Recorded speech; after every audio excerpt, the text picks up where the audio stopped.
He owned the restaurant, the skyscraper above it, and more money than a person could spend in 10 lifetimes, yet the seat across from him sat painfully empty. Then a trembling voice broke the hush of fine crystal. "Ma'am, may I have what you're not eating?" In that instant, an old wound recompened, and the miracle that would heal 3 souls began. The ivory lantern sat 12 stories above the city like a jewel balanced on velvet. Through its floor-to-ceiling windows, moonlight spilled across linen tablecloths so crisp they looked ironed by starlight itself. A Steinway's lullaby drifted through the hush, settling over conversations spoken in murmurs meant only for those who measured life by quarterly earnings and heirloom pearls. In the farthest corner, beneath a chandelier shaped like a frozen blossom, Charles Whitmore occupied a table set for 2. The second chair remained empty, always draped with a pale silk scarf that once belonged to the woman he had loved since college.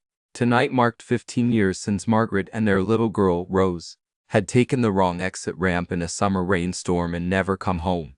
Charles, 62, still wore his mourning in subtle ways, the charcoal suit stitched with a single crimson thread at the lapel, the cufflinks bearing Margaret's initials, the watch he wound every night though he rarely cared for the hour. His silver hair, impeccably groomed, framed a face that the business press called flinty, yet anyone who looked closer could see the softened edges, grief's gentle weathering. A waiter approached with the evening special herb-encrusted sole atop lemon risotto, a plate radiant with color. Charles nodded politely, then allowed the fork to rest untouched beside it.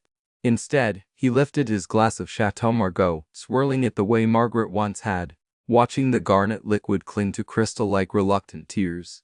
Across the room, a party of real estate magnates laughed too loudly. Their champagne flutes chimed, a sound that reminded Charles of bicycle bells. Rose ringing her way down the driveway, braids flying. He closed his eyes. When he opened them again, the room seemed farther away, as if he were peering through aquarium glass at lives he no longer inhabited. He checked the time, 8:14 p.m., the minute the accident report listed as impact. He always looked as though one day the clock would show a different number and free him. "Everything to your liking, Mr. Whitmore?" the maitre d' asked, voice dipped in reverence. Charles offered a gentle smile. "Perfect, Henry, thank you." The maitre d' retreated, but not before noticing the untouched entree. Staff had learned not to ask why the plates returned full. They assumed eccentricity, never daring to ascribe sorrow to a man worth $14 billion. Charles breathed in the aroma of lemon and thyme. His stomach tightened. Eating felt like betrayal, like moving forward, and so he waited, as he always did, until the kitchen closed, when he could request the food be boxed for later and donated anonymously on his midnight walk through the city's quieter streets. Tonight, however, the routine faltered. A side door near the service corridor cracked open, letting in a sliver of hallway fluorescence. Through that crack slipped a young woman, late 20s at most, wearing a faded peacoat 2 sizes too large and sneakers whose soles flapped like loose pages. In her arms, a baby nestled inside a sling fashioned from a floral bedsheet, tiny fists poking out like pale blossoms. She did not fit. Everything about her, wine-tangled hair, the timid angle of her shoulders, contrasted the curated opulence of the lantern. For a heartbeat, no one noticed her. Then a matron in diamonds gasped, and silence rippled outward like a pebble striking water. Grace Harper had never intended to breach the dining room. She scrubbed pots in the basement kitchen for minimum wage. But the baby Lily had awoken with a cough that rattled like pebbles in a jar. Between shifts, Grace had fed her lukewarm formula from packets snuck out of the employee lounge. Lily was still hungry, and the soup Grace planned to bring home had spilled earlier when a busbin slipped from her exhausted hands. Desperation is a door with rusty hinges. It opened slow, then all at once. Grace stepped forward, gaze fixed on a nearly finished plate at table 7, juicy prime rib, roasted carrots glazed with honey. She cleared her throat, voice brittle. "Ma'am, may I have what you're not eating?" The woman she addressed, a socialite whose dog wore Swarovski collars, stiffened. "Excuse me?" she hissed, clutching her purse as if Grace might snatch it. Grace's cheeks flushed, but she held her ground, swaying slightly under Lily's weight. "Just the leftovers, please, for my daughter." Conversation froze. Silverware hovered. The pianist's fingers paused mid-arpeggio, somewhere near the bar. Crystal stemware chimed as a startled patron set a glass down too hard. Before security could descend, Charles rose. His chair scraped, a soft sound, yet in the stillness it rang like a gong. Every face pivoted toward the billionaire. He was not known for theatrics. His philanthropic gifts usually arrived by wire transfer, not in public gestures. Even he appeared surprised by his movement, as though some magnet beyond his control had pulled him up. He studied Grace. Her eyes were a color he could not immediately name, something between forest and storm clouds, but their shape, wide and earnest, resembled Rose's at age 5 when she asked whether stars felt lonely. A tremor fluttered in Charles's chest. Henry, the maitre d', hurried over. "Sir, I'll have her removed immediately. Terribly sorry." Charles lifted a hand. "There will be no removal." His tone brooked no argument. Yet it was gentle like moss covering stone. Grace's lips parted. She looked at Charles as though unsure if his defense were real or imagined. "Would you join me a moment?" he asked. Her gaze flicked around the room, disapproval painted on foundationed faces. Waitstaff frozen mid-stride, she inched closer to his table, clutching Lily. The baby's cough rattled again. Charles gestured to the empty chair opposite him. "This seat has waited a long time for someone to fill it." Grace hesitated. Weariness swam beneath her bravery. Finally she sat, adjusting Lily so the sling supported the baby upright. "I'm Charles," he said. "Grace." A ghost of a smile passed over her lips. "And this is Lily." Charles inclined his head toward the baby. "A beautiful name." "Thanks. Chose it because she's my light." Grace stroked the infant's cheek, the gesture instinctive, reverent. A waiter approached, eyes wide. Charles spoke before the man could. "Please bring a fresh bowl of the carrot bisou, lukewarm, not hot, and a small spoon." "Yes, sir." The waiter vanished. Grace lowered her gaze. "I'm sorry," she whispered. "I know I don't belong here. I ran out of options." "Need is not a crime," Charles replied. His voice sounded foreign in his ears. "Kalev. Engaged. Tell me what Lily needs tonight." Grace blinked rapidly. "Food. A safe place to sleep. But I'll figure it out." "I always do." Her shoulders squared. Pride and fatigue danced across her features. The bisque arrived, steam curling in amber spirals. Grace tested it on her wrist, then fed Lily a tentative spoonful. The baby gurgled approval, tiny fist opening like a starfish. Around them, the restaurant held its collective breath, witnessing an intimacy louder than any scandal. Charles watched, throat tight. Memory superimposed Rose at that age, apria puree smeared across a high hair tray. Margaret laughing as Charles failed to aim the spoon. The recollection stabbed and soothed simultaneously. After several spoonfuls, Lily's cough eased, replaced by soft hiccups. Grace exhaled, eyes shining with relief. Charles cleared his throat. "Do you have somewhere warm to take her?" Grace slid a loose strand of hair behind her ear. "A studio across town. Heat's been temperamental, but it locks and keeps the rain out." He noted the guarded phrasing. Translation drafty, precarious, but better than shelter lines. "Will you allow me to arrange transportation?" he asked. Lily shouldn't breathe night air with that cough. Grace bit her lip. "A taxi would be generous. I was thinking of my driver, Thomas. He's the gentlest soul on 4 wheels." She searched his face for anger or pity. Finding neither, she nodded. He signaled Henry, whispering instructions. Within minutes, Thomas, white-gloved and sullen, arrived in the entryway, ready to escort. Grace rose, swaying again. Charles steadied her elbow, a fleeting touch, but electricity coursed through both. She mouthed "thank you." As she followed Thomas, Lily resting against her chest, murmurs erupted. "Publicity stunt. He's finally lost it. Watch next week, she'll lawyer up." Charles retook his seat, ignoring the chorus. He glanced at the untouched soul. Now cooling, slowly, deliberately, he picked up his fork and tasted the first bite. Lemon brightened the fish, and for the briefest moment, flavor rejoined his world. He looked across the table at the chair still warm from Grace's presence. Something had shifted, subtle but seismic. A plate of lukewarm soup had breached a dam 15 years thick. Outside, taillights bled red down the avenue. Charles watched until they vanished, then placed Margaret's scarf inside his breast pocket, over his heart, as though preparing it for the next journey. He settled the bill, leaving a tip large enough to stagger the accounting department, and stepped into the corridor leading to his private elevator. In the mirrored walls he caught his reflection, eyes brighter, shoulders less rigid, alive in a way he had not been at 8:14 p.m. As the elevator descended, Charles asked himself a question both terrifying and exhilarating. What now? 15 floors later, the doors parted onto a marble foyer. The city stretched beyond glass doors. Restless and rain-slick, he inhaled the scent of wet asphalt, lifted his collar, and started walking not toward his penthouse, but into the streets where Grace's problems still prowled. Because something inside him, long dormant, had stirred at the sight of a hungry child, and that something refused to go back to sleep. Back in the Ivory Lantern, the busboys cleared the tables. At Charles's, they found two things: an untouched dessert he'd ordered but never waited to receive, and on the linen where Margaret's scarf had rested, a single note penned in looping script: hunger ends with one person deciding enough is enough. The waiter folded the note into his apron, not understanding its origin, but sensing its weight. Outside, Charles Whitmore walked deeper into the night, each step echoing a new, fragile resolve, a melody almost drowned out by grief, but not quite.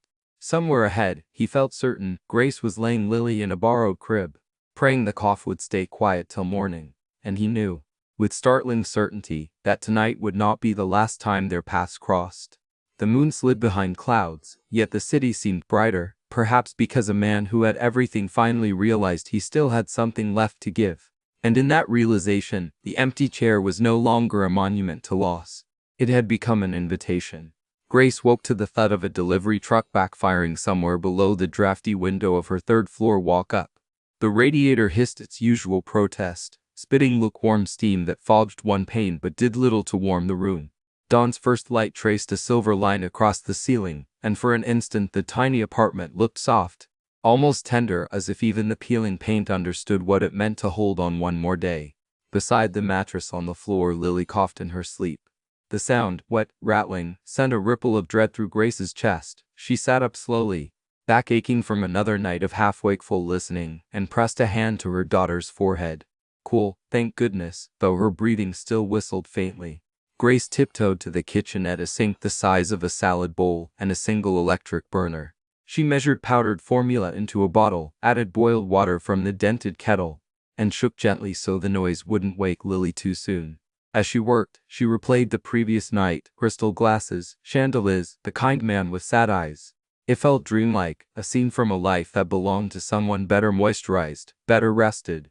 Yet her phone bore proof: a lone text from an unfamiliar number, sent shortly after she'd reached the building. Thomas here. Miss Harper, please save my contact in case you need assistance again. Lily was an angel.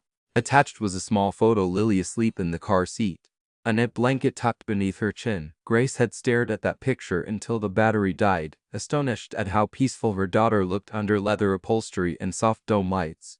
Now, as daylight gathered, reality elbowed back in. Rent was 2 weeks late. The landlord's warning letter lay open on the table like an accusation, and in 3 hours she needed to appear in the Ivory Lantern's basement kitchen, ready for another double shift. Eyes bright, uniform clean. She glanced at her phone on the charger. No missed calls. She half-expected Mr. Whitmore's people to demand repayment for the ride, some form she'd unknowingly signed, but nothing came. Across town, Charles Whitmore sat at the long walnut table in his penthouse dining room, a bowl of untouched oatmeal cooling before him. Sunlight flooded through 12-foot windows, gilding every surface, yet the man felt oddly nervous, an emotion he hadn't worn since pitching his first startup 40 years ago. He slid his late wife's scarf from his pocket, smoothing the silk between thumb and forefinger. Margaret had always said that fortune is a river: you can build bridges for others or drown guarding its banks. For 15 years he built dams. Last night a bedraggled young mother had poked the first hole.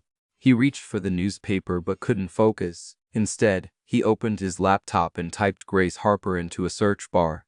Too common. He tried Harper Ivory Lantern employee schedule. A password screen blocked him one of his own company's security walls.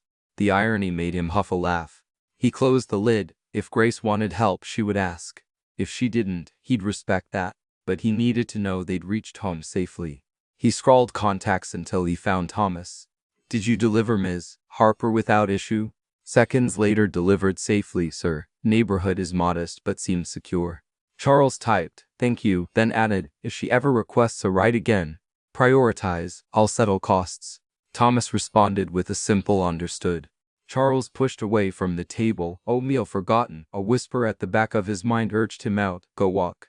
Go see, do something. But he had meetings stacked like showboxes. Shareholder call at 10. Strategy lunch at table 9 of the Lantern with a venture capitalist from Singapore.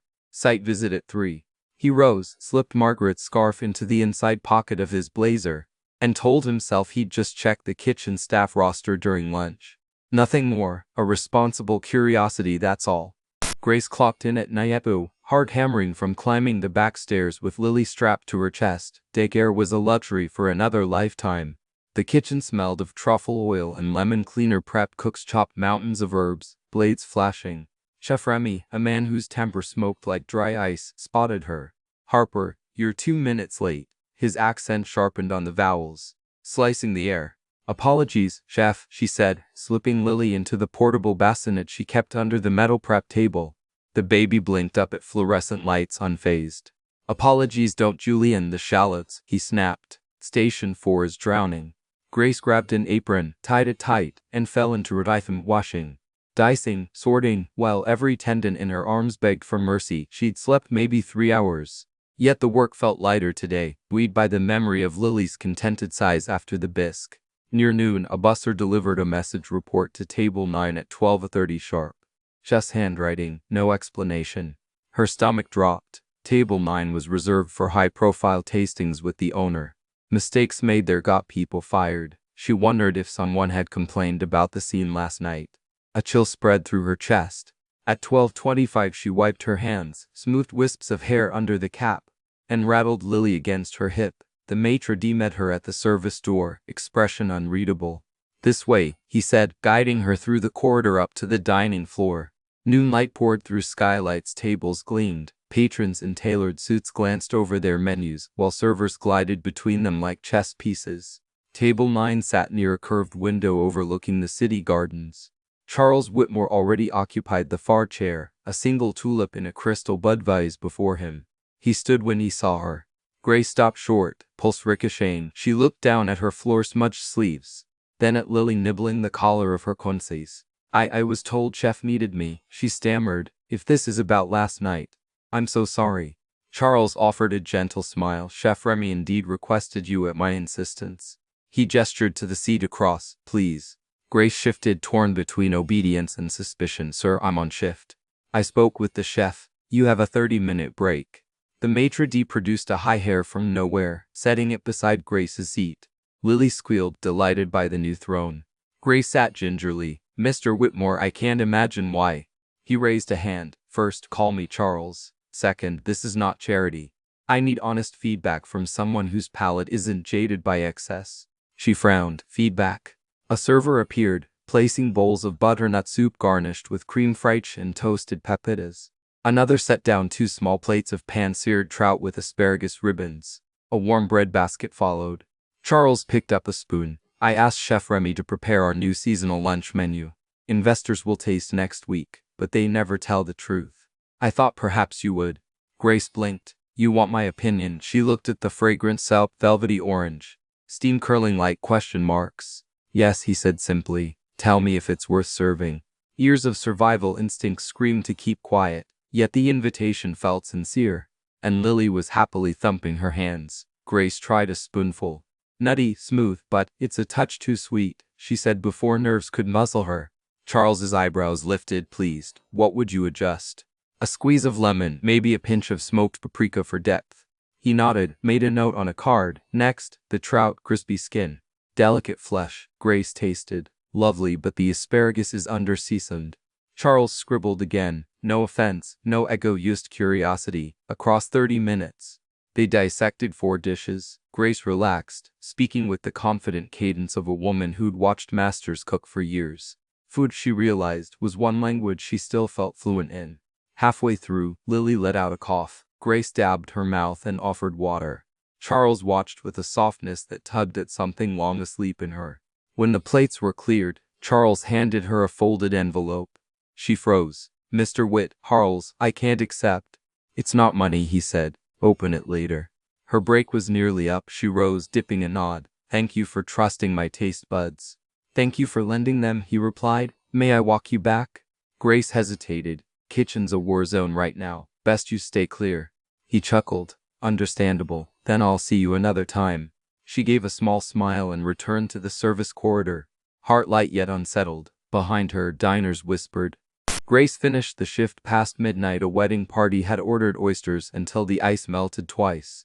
Her feet throbbed as she rocked Lily in the employee lounge. Only when the last waiter clocked out did she remember the envelope.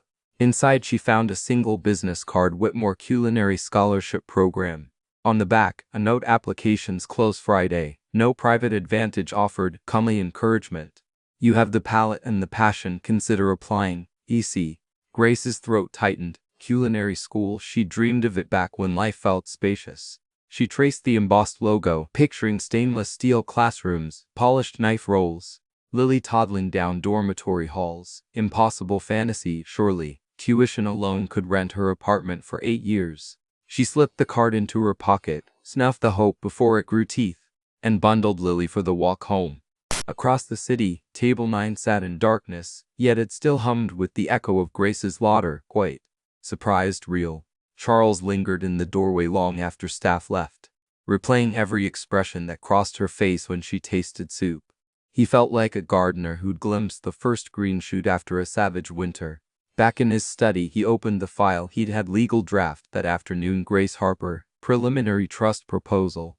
He closed it again without reading. Not yet. Help must come like water, not flood. Push too hard and fragile roots drown. Instead, he typed an email to Chef Remy: lemon and paprika in the butternut. Season asparagus with citrus salt. Also, consider Grace Harper for mentorship track. She shows exceptional sensory acuity. He hit send, then leaned back, the city lights winking through the glass like scattered sapphires. Margaret's scarf lay across his lap. He whispered, "I'm trying," and imagined she understood. By Wednesday, news of the mysterious lunch at Table 9 had migrated from server gossip to upper management. Some assumed Grace was being scouted as a spy for health inspectors. Others theorized she was Charles's long-lost niece. In the dish pit, a prep cook named Julio nudged her. "Word is you're dating the boss." Grace nearly dropped a tray of ramekins. Ridiculous. He shrugged. People talk. She flushed. Her life was already brittle. Rumor could snap it clean. After shift, she found Chef Remy waiting by the lockers. "Harper," he said, voice less volcanic than usual. "I received an email." He rubbed his chin. "Owner wants me to mentor you. What do you say?" Grace's world tilted. "But I'm just a prep." "Not anymore. Start Saturday, 6 a.m. Bread station." She opened her mouth, closed it, nodded. As she strapped Lily into the sling, adrenaline fizzed through her veins. But elation clashed with fear. Could she juggle mentorship, Lily's health, and rent? Dreams demanded time she didn't own. Rain pattered when she stepped outside. On the curb idled a familiar black sedan. Thomas rolled down the window. "Evening, Miss Harper. Car's warm if you'll allow." Grace hesitated, then slid in. The leather smelled faintly of cedar. Lily cooed. Thomas drove, wipers swishing. "Mr. Whitmore thought you might appreciate a dry ride." She watched neon smeared across wet asphalt. "Tell him thank you. But I don't want special treatment." Thomas met her gaze in the rearview. "I've worked for Mr. Whitmore 15 years. Never seen him look hopeful until 2 nights ago." "That's on you and that little starfish." He nodded toward Lily. Grace looked at her daughter, cheeks rosy from the car's heater. Was hope contagious? Could 2 weary hearts infect a third? At the apartment door, Thomas handed her a sealed thermos, chicken broth made by the Plantern's saucier. For Lily's cough. Grace's eyes burned. "You're all too kind." He tipped his hat. Kindness is cheaper than regret. Inside, Grace poured the fragrant broth into a bottle, let it cool, and fed Lily while wind rattled the windows. Between sips the baby's cough softened. Grace opened her phone's browser, typed Whitmore Culinary Scholarship, and read the requirements until the screen blurred. Essay prompt: describe a meal that changed your life. Word limit 10. She thought of butternut soup, of lemon that might sharpen its sweetness, of a billionaire who'd listen like her words were Michelin stars. She opened a blank document. Thursday morning, Charles canceled meetings and visited the foundation office. He discussed endowment expansions, but his mind drifted. At lunch, he walked to a small neighborhood clinic, inquired hypothetically about pediatric respiratory care for underinsured patients.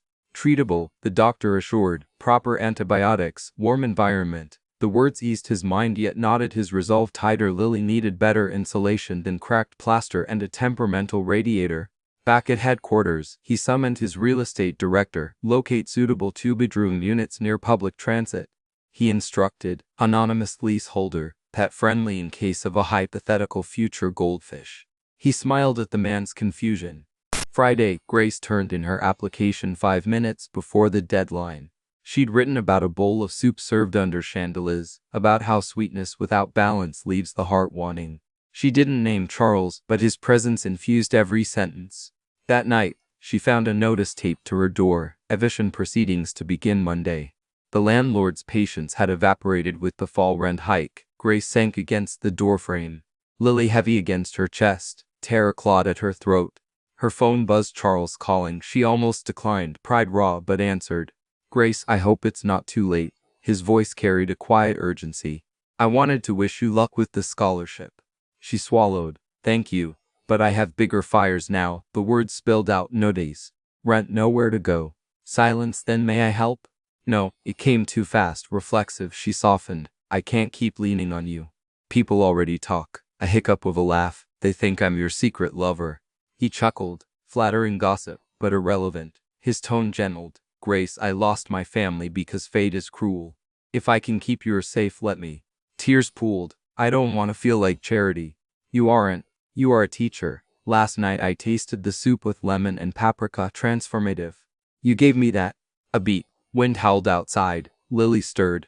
Charles spoke again, softer. "Allow me to invest, not donate. An advance against your future. Brilliant. Repay if you wish. Ignore interest. Just don't face the storm alone." Grace pressed her forehead to the wall. "Pride is heavy, a child's well-being heavier." "1 month's rent," she whispered. "No more." "Agreed," he said, relief plain. "Thomas can deliver a cashier's check tonight. Or transfer direct." "Check, please. Tangible feels real." "Done." "And Grace?" "Yes. You don't owe me anything but honesty." She ended the call, lungs trembling. Within an hour Thomas knocked quietly, envelope in hand. No lecture, no expectation, just a kindness she vowed to honor. She paid the landlord before sunrise. Saturday dawned silk blue. Grace reported to bread station at 6. Chef Remy watched her knead dough, correcting posture, explaining gluten strands. Her shoulders ached, but each loaf shaped under her palms felt like architecture, something solid risen from nothing but flour, water, salt, and time. At 9, the kitchen television flashed a news segment: Whitmore Hunt Corporation pledges $10 million to city's affordable housing. A stock photo of Charles appeared, eyes crinkled in a rare smile. Grace paused, flour dusting her cheekbones, and smiled too. By end of shift, she'd produced 30 baguettes and a sense of belonging no paycheck ever supplied. She clocked out, collected Lily from the bassinet, and found a small bakery box waiting with her name scribbled in Sharpie. Inside 2 mini baguettes, still warm, and a note in creamy scrawl: "Your craftsmanship deserves tasting." Her eyes brimmed. She topped one baguette beside Lily, inhaled the other's steam. It smelled like tomorrow. As she exited through the alley, her phone pinged. Email notification, subject line: Whitmore Culinary Scholarship, decision. Grace stopped under a fire escape, heart thudding. She opened the email. "Dear Ms. Harper, we are delighted to..." The words blurred. She clutched Lily, bread, phone, everything, and loud, a sound joyous and cracked, echoing off brick walls. At the same moment, miles away, Charles sat in his office watching the sun slide behind skyscrapers. He didn't know about the email yet. He simply stared at Margaret's scarf, feeling its silk against his fingers, and sensed that somewhere, maybe in a narrow alley scented by fresh bread, a young mother was smiling. And for the first time in 15 years, Charles felt the universe whisper back that his empty chair would not remain empty much longer. The day faded into twilight, but the story, 2 broken hearts stitched by soup and courage, was only beginning to rise, like dough left in gentle hands. Grace wasn't sure what woke her first on Monday morning: the hush that settled over her broken radiator apartment like the calm before thunder, or the scent of something saner than fear wafting through a cracked window. Whatever it was, she sat up with a start, heartbeat drumming an old survival cadence. "Check Lily." Scan the room, breathe. Lily snored softly in her thrift store crib, cheeks flushed with health instead of fever for the first time in weeks. The child's breathing was still a soft whistle, but the rattle had faded, replaced by gentle chirps that sounded almost like laughter caught in sleep. Grace let out a shaky sigh and reached for her phone. 6:14 a.m., an hour before bread station all time. Notifications cluttered the screen: scholarship welcome packet, shift reminder, and a text from an unknown number. "Please be ready by 8. Moving truck will meet you behind the ivory lantern, EC." She stared, blinking. A moving truck? She debated replying with a firm no. But the cursor blinked back, patient, persuasive. Grace pictured Lily toddling across a floor without splinters, coughing less because the window's actually sealed. Her thumbs hovered, then typed, "We can't afford movers." The answer arrived in seconds. "Consider it part of the investment we discussed. New address enclosed, keys with Thomas." Grace swallowed. Pride rose, flared, faltered. She looked at Lily, tiny body curled beneath a blanket donated by the Women's Center. The decision made itself. "Okay," she wrote. "Thank you." Thomas's town car idled in the alley behind the lantern at 7:59 sharp. The Calais clothes called it Maple Alley because of one stubborn tree that sprouted between cracked asphalt, smelled of wet cardboard and espresso grounds. Sunlight filtered through steam vents, painting everything gold. Thomas stepped out, coat immaculate despite the chill. "Morning, Miss Harper." Grace wrestled Lily's diaper bag over one shoulder and a duffel of clothes over the other. "Is this real?" she asked, half laughing, half crying. "Very," Thomas said, opening the rear door. Inside rested a small bouquet of daisies and a glossy folder labeled "Lease Agreement." Grace slid in, balancing Lily on her lap. The folder felt heavier than any ledger, an artifact of safety. The drive lasted 10 minutes, but rewrote the map of her life. They wound through neighborhoods she'd only visited by bus-cleaned sidewalks. Bakeries that opened at dawn just to share the smell of cinnamon with passersby. Playgrounds where tire swings squeaked instead of clanged. The car stopped in front of a brick building draped in ivy. 3 stories, corner unit with bay windows catching morning light like cupped hands. A small brass plaque read "Maple Residence." Fitting, Grace thought, remembering the alley. Thomas handed her 2 keys on a blue ribbon. Unit 2. Fully furnished. Lease paid 6 months in advance. Utilities included. Grace's throat constricted. 6 months? "Mr. Whitmore prefers you focus on Lily in your apprenticeship." He paused. "He also said to remind you repayment optional, but success mandatory." Grace laughed, tears sneaking down her cheeks. "You people and your riddles. Just gardeners, miss, planting where hope might grow." Thomas tipped his hat and helped her unload. The apartment smelled of cedar and fresh paint. Sunlight cascaded through tall windows onto polished hardwood floors. Some icky elves, perhaps, had arranged a gray sofa, a sturdy crib, a tiny table with 2 mismatched chairs that looked charming rather than cheap. Against one wall stood a bookshelf already stocked infant board books, culinary textbooks, and, Grace ran a hand over the spine, A Gentleman in Moscow, Margaret Whitmore's favorite novel according to internet lore. Her knees buckled. She sat on the sofa, Lily nestled in her lap, and let the silence hum around them. No neighbors yelling, no pipes groaning. Just the subtle tick of a thermostat maintaining 72 degrees. Grace texted Charles, "We're here. It's beautiful. I don't have words." Moments later, "Then save them for your recipes. Welcome home." She pressed the phone to her heart. Bread station awaited, so Grace placed Lily in the new crib, astonished that the mattress didn't sag, and hurried back down. The air outside felt different, even exhaust fumes carried a hint of promise. She jogged toward the lantern, apron rolled under one arm, brain buzzing with Rosemary Fogest's ratios and tomorrow's childcare puzzle. Halfway down Maple Alley she heard footsteps echo behind her, rapid, purposeful. She glanced back. A man in a navy windbreaker aimed a camera with a telephoto lens so large it could photograph Mars.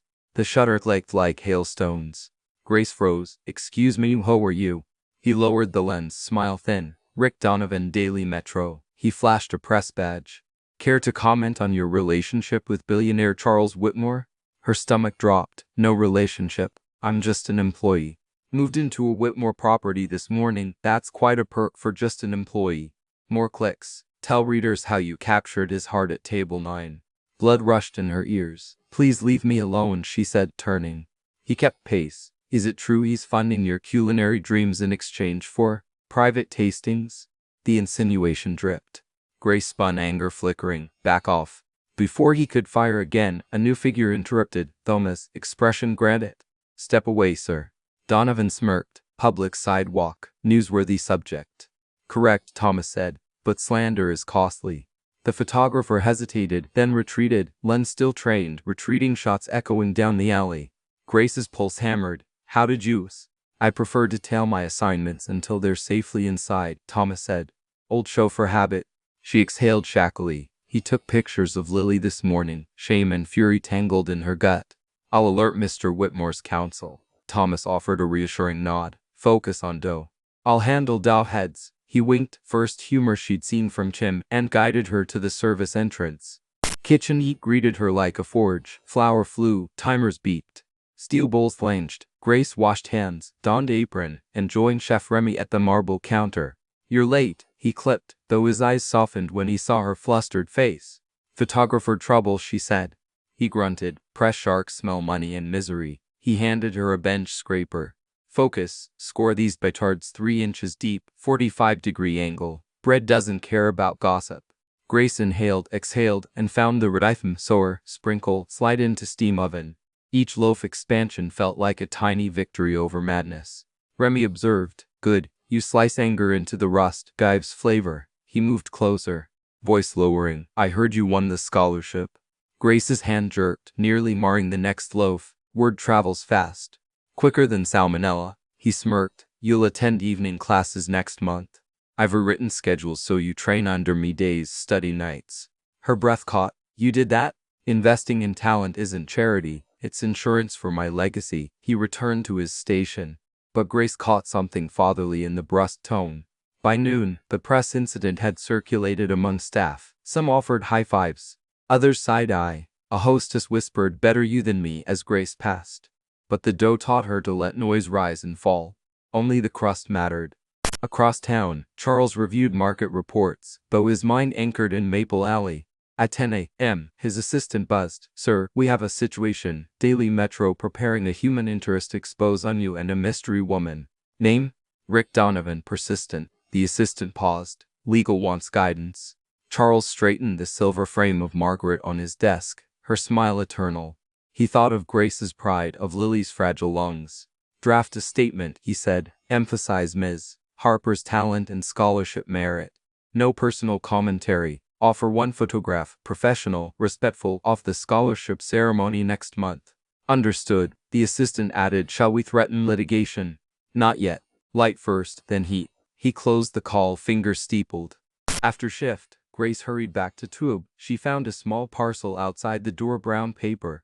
Twine bow, no return address. Inside a baby monitor with 2 cameras. And a note in neat script for peace of mind while you study. EC. She set up the cameras, marveled at the clear video feed of Lily giggling in the crib. While the baby napped, Grace brewed chamomile and opened her scholarship orientation packet. Class schedule, uniform requirements, a student ID card bearing her photo under the words Whitmore Culinary Institute. Her eyes misted. She traced each letter until Lily's monitor beeped, the child awake, arms reaching upward like fledgling wings. Grace lifted her daughter, twirling across the living room floor bathed in sunset. Music from a neighbor's stereo drifted through the wall, an old Ella Fitzgerald tune. Grace swayed, singing off-key. Lily laughed, high and unhindered. "Thick apartment, no." Their home ahowed with the sound. But as dusk deepened, Grace's phone pinged. Unknown number, picture message. She hesitated, tapped. Image herself in Maple Alley that morning, shock frozen on her face. Thomas blocking the camera. Caption, "Tell me your side before we print his." Grace's stomach twisted. She locked the screen, heart galloping. Tuesday dawned with rain hammering windows like an impatient creditor. Grace bundled Lily, splashed through puddles to daycare and affordable co-op Remy's sister had recommended. Leaving Lily in cheerful, pastel chaos felt like surrendering a limb. But rent demanded hours. On the way out, up-to-looking mom eyed Grace's thrift store coat. "You're Lily's mother." She managed to make mother sound like cautionary tale. "Yes," Grace answered. "Saw you online." The woman offered a brittle smile. "Must be nice. All that Whitmore money." Grace's face heated. "I'm working for everything I receive." The woman shrugged, lips tight. "Sure. Just keep your story straight, dear." Grace walked into stinging rain, tears mixing with drops. By the time she reached the Clantern's rear door, her clothes weighed double. Inside, staff clustered around a phone. Someone had pulled up an article, "Billionaire's New Flame? Whitmore's Secret Soup Girl." Grace pushed past murmurs, "gold digger," "sugar baby," "sandal," and washed her hands with scalding water until they blushed red. Remy joined her at the sink. "Articles are tomorrow's fish wrap." He muttered, "Fish don't care."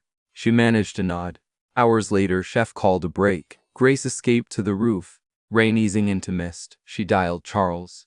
"I'm so sorry," he said before she spoke. "We tried to preempt but failed." They photographed Lily. Her voice cracked. "Parents at daycare already judge us." I'll escalate legal. He hesitated. Grace, I'll respect any decision, but I can also speak publicly, set the record straight. She wiped rain from her brow. I don't want to be set straight by a billionaire on national television. I want to be invisible.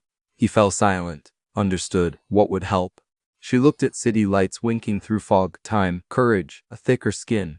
She gave a shaky laugh. Do you sell those? I can supply time, take 2 days leave, full pay, shelter and peace until the noise dulls. When she didn't answer, he added, Grace, you stood in that restaurant and asked for leftovers with more dignity than most EOs show at charity galas. The world will twist what it can't measure. She closed her eyes. 2 days won't slow rumor mills. No, but it reminds you they don't own your clock. His voice softened. Let the dough rest. It develops strength in stillness. She exhaled. Fine, but I come back Thursday. Bread waits for no scandal. Deal. A pause. And Grass, thank you for trusting me enough to be angry. She laughed despite herself. Good night, Charles. Wednesday became their cocoon. Grace and Lily baked banana muffins in the new oven which heated evenly, a miracle. They built blanket forts, read Goodnight Moon 10 times. Grace ignored her phone until evening when a notification slipped through statement from Charles Whitmore. She inhaled, clicked. The press release was brief. Ms. Grace Harper is the recipient of a merit-based scholarship awarded independently by Whitmore Culinary Institute. Any insinuation of impropriety belittles her talent and our organization's values. We request respect for her privacy and that of her child. Below, a single photo. Grace and Chef White's, flower on her cheek. Smiling down at a tray of baguettes, Lily peered from a high hair. Powdered sugar dotting her nose. The picture radiated such simple joy that rumors seemed petty. Grace didn't know the photographer or when it was taken, perhaps one of Remy's team between shifts. But seeing herself through that compassionate lens steadied her. She posted one sentence on her dormant social account: I bake bread. Not scandals. Hearts followed. By night, Donovan's article had slid to page 5, eclipsed by a celebrity divorce. The storm moved on as storms do. Thursday morning, Grace returned to the kitchen. Colleagues greeted her with nods, some with apologies. Julio offered a mug of coffee bearing a foam heart. Internet forgot already, he assured, but we kept your station warm. Remy passed her baguette dough. Show me your improved window pane test. No mention of Cartile's merely craft. Grace stretched the dough until light shone through like stained glass. Remy grunted approval. At noon, the maitre d' summoned Grace to Maple Alley, heart stuttering. She stepped outside. No paparazzi, only Charles waiting beside a small crate topped with a red ribbon. Surprise, he said, eyes twinkling. She lifted the lid. Inside, a Meyer lemon tree sapling, roots wrapped in burlap. For your balcony, he explained, to remind you that a touch of citrus can balance any sweetness. Grace's chest swelled. It's perfect, thank you. Charles looked at her, rain dots on his spectacles. Grace, storms will come again. But you've built something sturdier than rumor. He gestured toward the lantern's back door, where Remy held up a fresh baguette in salute. You have a craft, a community, a home. She nodded, tears bright but unfallen, and a lemon tree. He smiled, especially that. They stood among puddles shimmering with city light, echoes down Maple Alley, paparazzi clicks. Jealousy whispers faded, replaced by laughter from kitchen staff peeking through curtains. Grace inhaled damp air scented by yeast and possibilities. In her arms, the sapling trembled, fragile, resilient, certain to root deeply if given care. She met Charles's gaze. Let's bake the world something worth talking about. His grin etched lines of warmth across a face once carved by grief. Starting with tomorrow's menu. They walked back inside together, billionaire and baker in training, ready to test recipes that might heal hunger of more than one kind. High above, clouds parted, light spilled onto Maple Alley, and for a moment the narrow passage looked like an aisle in a grand cathedral. Witness to vows unspoken but already kept, kindness over rumor, courage over shame, bread over bitterness. The city's skyline still lay ink dark against the hint of lavender when Charles Whitmore's eyes flanked open. He had never been a good sleeper, but lately his wake-ups came with purpose instead of dread, a list of secret errands that started long before other billionaires' alarms buzzed. He reached for the notebook on his nightstand, the one Margaret had once called his dragon ledger, a place where he'd tally acquisitions. Now each page bore a different kind of accounting: diapers delivered, clinic bills erased, ovens repaired in soup kitchens he'd never enter in daylight. He checked the next entry, 4:45 a.m., East River Pier 12. Cargo pickup. Beside it, a single letter G. Grace didn't know about today. That was intentional. Some gifts, he'd decided, worked best when the receiver thought the universe had simply remembered them. Charles slid from the duvet, feet finding the cold oak floor. He tugged on chintz, rare civilian cat-ire, and a navy windbreaker, then padded through the penthouse's hush. In the foyer he paused beneath Margaret's portrait, brushing fingertips across her painted cheek. "Wish me luck," he murmured, then slipped into the private elevator. Below, the lobby guard startled at the sight of Whitmore in sneakers. Charles offered a conspiratorial wink and stepped into pre-dawn drizzle. Thomas awaited in the idling SUV, thermos of coffee steaming in the cup holder. "Morning, sir," Thomas said, handing over the mug. "How's the cargo?" Charles asked. "All secured. Per your request, extract large, breathable." Charles nodded. The two men shared an understanding deeper than employer and chauffeur, the quiet covenant of Mission's Bacon while streetlights still blinked amber. They drove east, passing shuttered dealers and newspaper bundles stacked like sleeping dogs. Charles sipped coffee, remembering the first time Grace had critiqued his soup, how her eyes lit with unapologetic honesty. That spark deserved oxygen. At the pier, a lone warehouse hulled like a rusted ship. Inside, a forklift operator maneuvered a wooden crate the size of a phone booth toward the loading bay.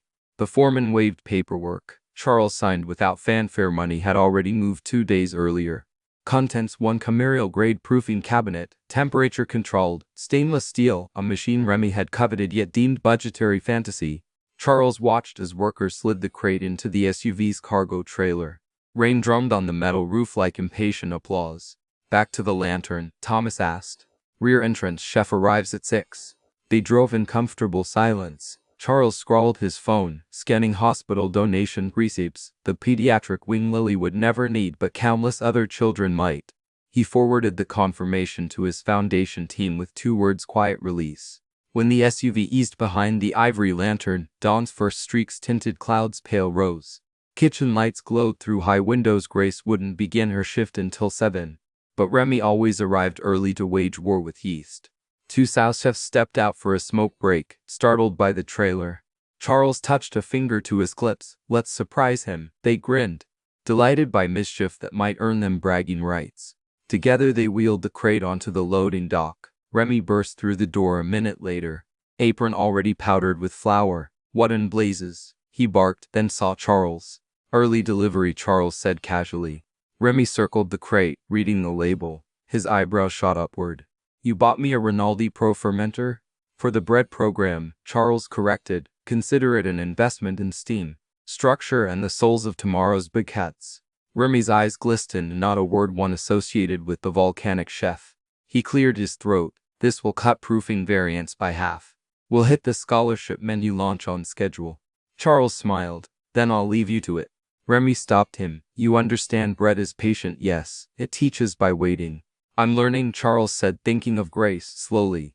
As he walked back to the SUV, a faint warmth spread across his chest. Gifts before dawn felt like planting seeds in secret, trusting daylight to celebrate later. At 6:55, Grace hustled down Maple residence stairs, Lily balanced on one hip, lunch pail on the other. The smell of new paint still surprised her, a reminder that safety could be scented. Outside, the morning bloomed pink. She crossed the street toward the co-op daycare when her phone pinged. Julio had texted a photo Remy hugging a giant stainless steel cabinet while the staff cheered. "New toy," it read. "Boss man, looks like Christmas came early."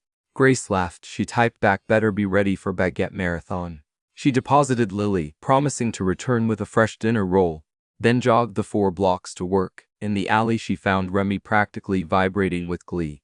"Look," he exclaimed, patting the cabinet like a prized stallion. "Rinaldi fermentation control, worth more than my first car." Grace whistled. "How did we afford that?" "Gift from Olympus," he said, nodding upward as though the heavens contained a penthouse. "Arrived before sunrise. Charles claims it's for the bread program, but I suspect it's for you." Grace flushed. "For all of us?" Remy smirked. "True, but your hands will tame it first. Come, we test the lemon thyme loaf." They measured, mixed, folded. The cabinet hummed softly, holding dough at perfect humidity. Grace felt like a conductor coaxing an orchestra, each bubble of carbon dioxide a rising note. At 9:00, Charles slipped into the kitchen, swapping his usual suit jacket for rolled-up sleeves. He approached Grace's bench. "May I observe?" She handed him a lump of dough. Only if you shape. He laughed. I accept. Flour dusted his forearms as Grace guided him. Streth, fold, tuck. Their shoulders brushed. Static sparked. Remy pretended not to notice, though the Souths exchanged knowing grins. As Lowe's proved, Charles inspected Lily's latest drawing taped above Grace's station, stick figure people beside a yellow blob labeled Brady. He chuckled. Early branding. They baked the lemon-dime loaves, scent of citrus filling the kitchen. When the timer chimed, Grace sliced a loaf open, steam curling like question marks. Charles tasted first bite, crust crackling, crumb tender, flavor bright yet grounded. Exquisite, he murmured. Remy scribbled adjustments, but his grin said perfect. Later, Grace found Charles by the service elevator. He'd changed into suit jacket. Ready for investor meetings. I saw the cabinet, she said softly. Thank you.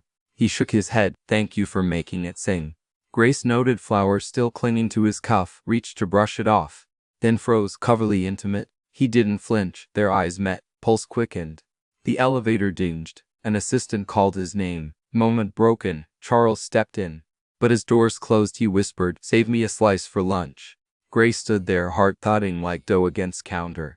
Afternoon classes at the institute began with uniform fitting. Grace donned her student jacket, white with blue piping, Whitmore crest embroidered above her name. She caught her reflection in a locker mirror and almost didn't recognize the confident tilt of her shoulders.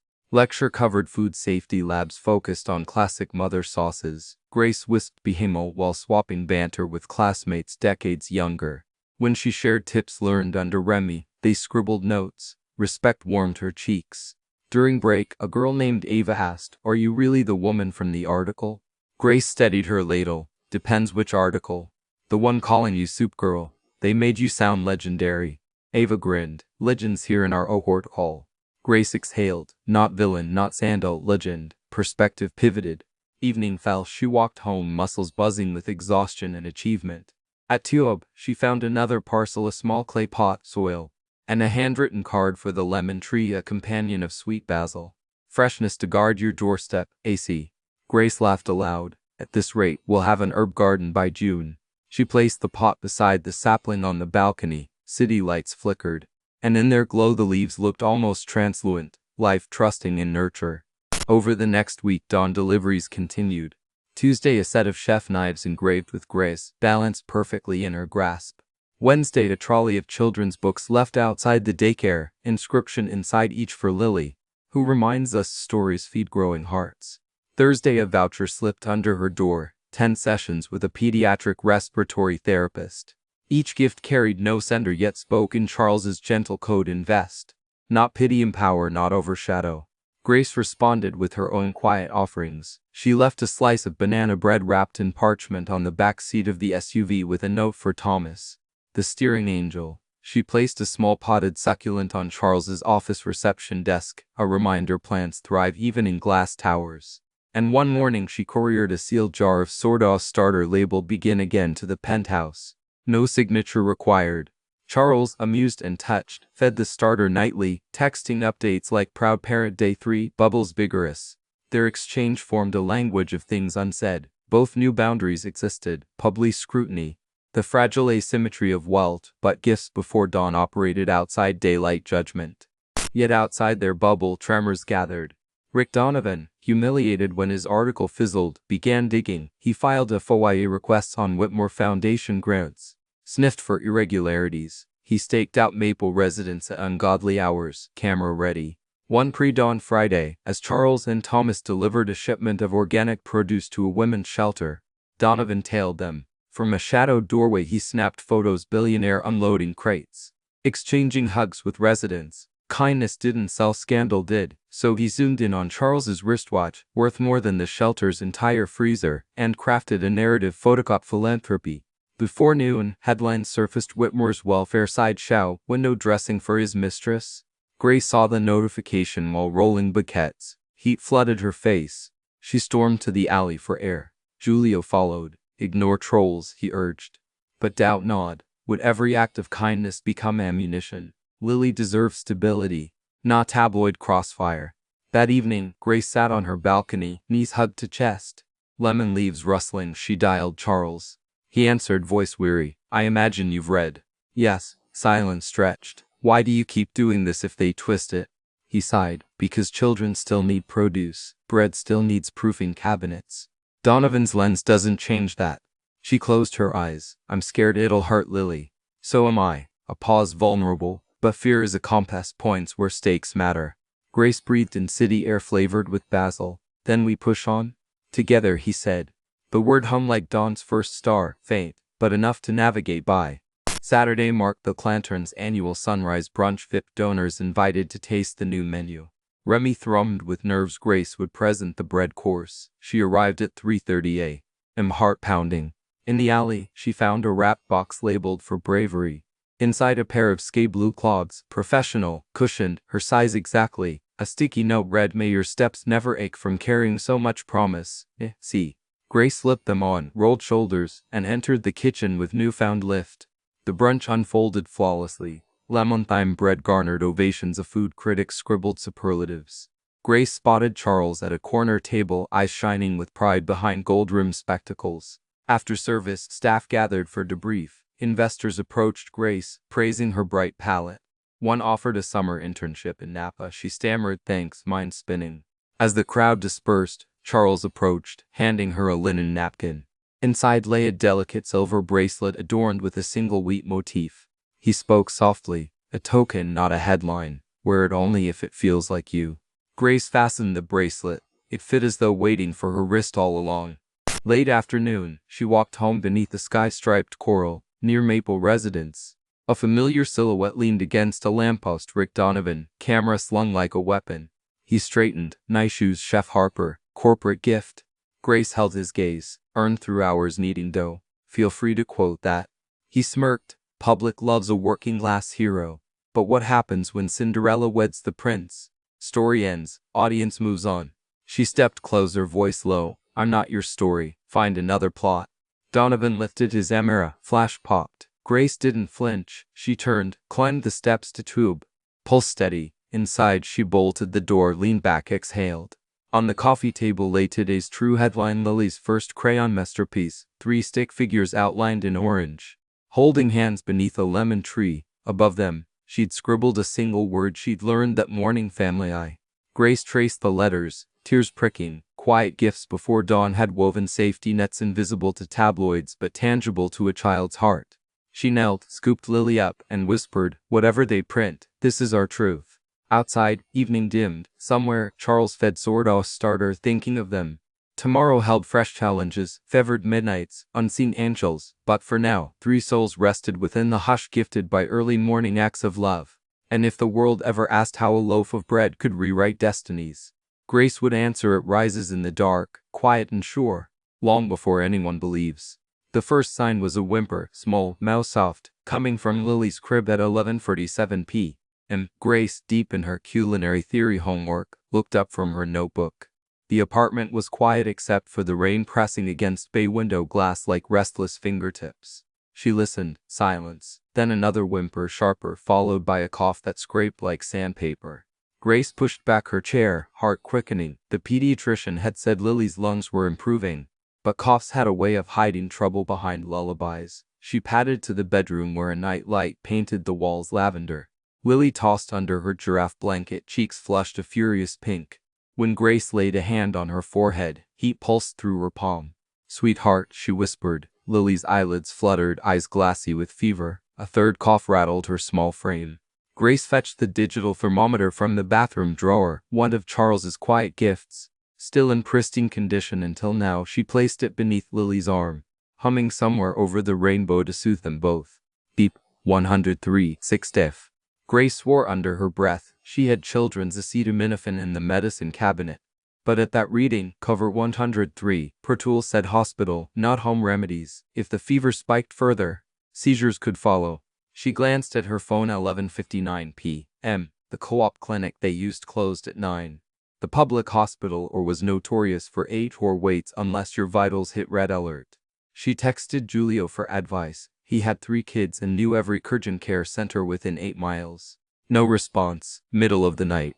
Grace paced, mind thrumming with dosage charts and worst-case scenarios. She considered calling Charles, but the clock nearly struck midnight. His kindness felt boundless. yet she doubted he slept much. Disturbing him seemed selfish.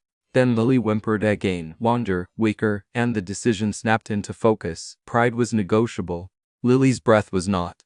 Grace grabbed her coat, wrapped the baby in thick blankets, and bolted down the stairwell. Outside, rain had turned to sleet, stinging her cheeks as she flagged a cab.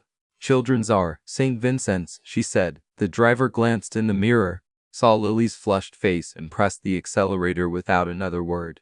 St. Vincent's lobby hummed under fluorescent lights. A tired security guard waved them through metal detectors. Grace sprinted to triage, clutching the favor-red child. A nurse took one look and ushered them into a curtained alcove. "Insurance card?" Grace hesitated, handed over her battered Medicaid application. "Received, processing." Still weeks away, the nurse's expression tightened, but she continued filing vitals. 103, 9 days now. "I'll get the attending," the nurse said. She vanished. 10 minutes passed, an eternity measured by Lily's labored breaths. Grace rocked her, whispering promises of ice cream picnics and sunny playgrounds. The curtain rustled. A resident, not much older than Grace, stepped in holding a clipboard. He glanced at the Medicaid paperwork. "Ms. Harper, we're at capacity tonight." He began. "The on-hall pediatrician is tied up with a respiratory arrest. We can give lower fever reducers and monitor in the waiting room until a bed frees up." "Her name is Lily," Grace snapped, arms tightening around the child. "And she needs fluids and a chest x-ray now. Listen to that breath." The resident's eyes softened, but protocol shackled him. "I know. I'm sorry. Limited resources." Grace's pulse pounded. She pictured the proofing cabinet Charles had delivered, how easily a machine arrived when someone deemed it vital. Money rewrote limitations. She swallowed pride. "Can I pay? Cash, card? Whatever you need." The resident sighed. "Billing comes later. Tonight it's about beds and staff." He motioned toward the curtain. "Triage nurse will check vitals every 30 minutes. He left. Grace stood trembling, thunder inside her skull. Lily whimpered. Cheeks burning, Grace kissed her forehead, tasting salt and fear.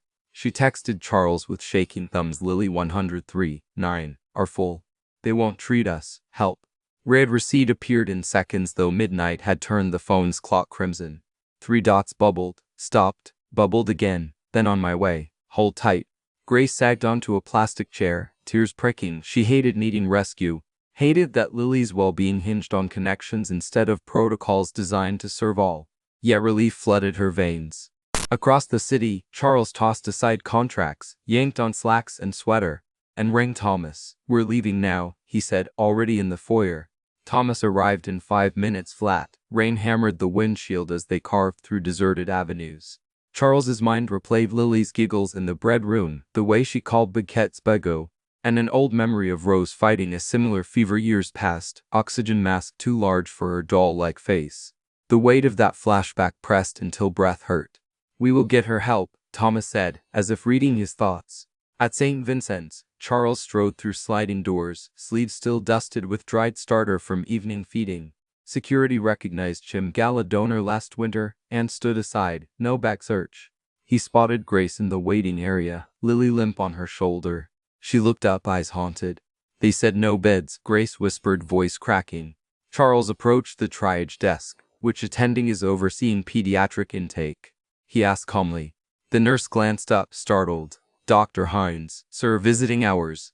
Charles lowered his voice. "This hospital's NICU expansion last year credited Whitmore Grant 14. Find Dr. Hines immediately."